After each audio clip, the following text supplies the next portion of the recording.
मुंबई में बेस्ट की हड़ताल पर फैसला सहपहर 3 बजे आएगा। बॉम्बे हाईकोर्ट में आज मामले पर हुई समाअत। तमाम फरीकीन का मौक़िफ़ सुनने के बाद अदालत ने फैसला रखा महफूज। हड़ताल खत्म करने में जुटी हुई है महाराष्ट्र हुकूमत। मसाइल का हल निकालने के लिए 3 रुकनी कमेटी की तश्कील। चीफ सेक्रेटरी, अर्बन डेवलपमेंट और ट्रांसपोर्ट सेक्रेटरी पर मुश्तमिल कमेटी। एडवोकेट जनरल ने अदालत को दी जानकारी। शाम 4 बजे 9 तश्कील शुदा कमेटी की मीटिंग। नाज़रीन, आपको बता दें कि मुंबई में बेस्ट की हड़ताल पर फैसला सहपहर 3 बजे आएगा।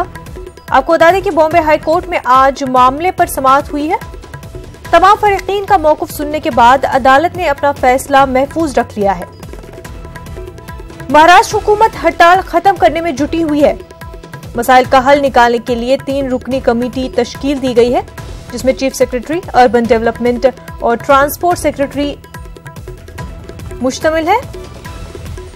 नाज़रीन, आपको बता दें, एडवोकेट जनरल ने अदालत को ये जानकारी दी है। शाम 4 बजे 9 तश्कील शुदा कमेटी की मीटिंग होगी। उर्दू और हिंदी मुल्क की मुश्तरका तहजीब की एक शानदार विरासत है। दोनों जुबानें गर्चे अलग अलग रस्म खत में लिखी जाती हैं, ताहम दोनों जुबानों की तहज़ीनी बुनियादें एक ही हैं। इन ख्यालात का इजहार इलाहाबाद यूनिवर्सिटी में मुनक्किद होने वाले उर्दू और हिंदी के अदीबों के इजलास में किया गया।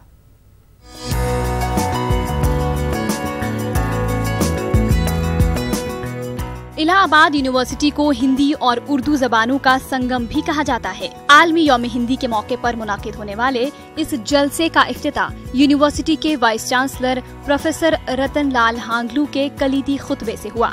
अपने खुतबे में प्रोफेसर रतन लाल हांगलू ने कहा कि हर जिंदा जबान तब्दीली के मरहले से गुजरती है और हम सबको इस तब्दीली को कबूल करना चाहिए।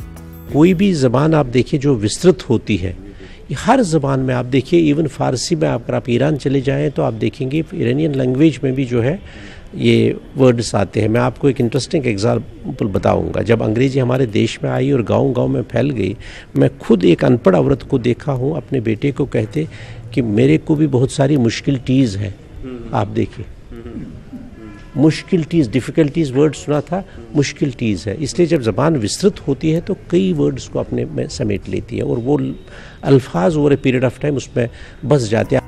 जलसे में उर्दू और हिंदी के अदीबों के साथ साथ मुल्क के मुमताज माहिरीन लिसानियात ने भी शिरकत की। मुकर्रीन का कहना था कि उर्दू और हिंदी तारीखी एतबार से एक ही ज़बानें हैं।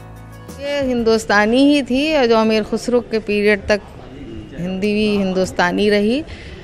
ये बीच में एक दौर आया जब इसमें ये हुआ कि जो हम बोल रहे हैं इसको हम देवनागरी पे लिख दें तो ये हिंदी हो जाएगी, और जो हम बोल रहे हैं ये फ़ारसी स्क्रिप्ट पर लिख दें तो ये उर्दू हो जाएगी। तो अलग कहाँ है, दोनों एक हैं। उर्दू ज़बान बहुत समृद्ध भाषा है और भारत ही नहीं और भी भारत के अनेक प्रदेशों में, भारत के बाहर भी एक बड़े समुदाय द्वारा बोली जा रही है, लिखी जा रही है और बहुत उम्दा लिटरेचर उर्दू स्क्रिप्ट में आ रहा है, उसकी स्क्रिप्ट में आ रहा है। जलसे में उर्दू और हिंदी के रिश्तों को महात्मा गांधी के नजरियात की रोशनी में समझने की कोशिश की गई। अदीबों ने तलबा और नौजवानों से अपील की कि उर्दू और हिंदी जबानों के आपसी रिश्तों को समझने के लिए वो महात्मा गांधी के अफकार का मुताला जरूर करें। न्यूज़ 18 उर्दू के लिए इलाहाबाद से मुश्ताक आमिर की रिपोर्ट।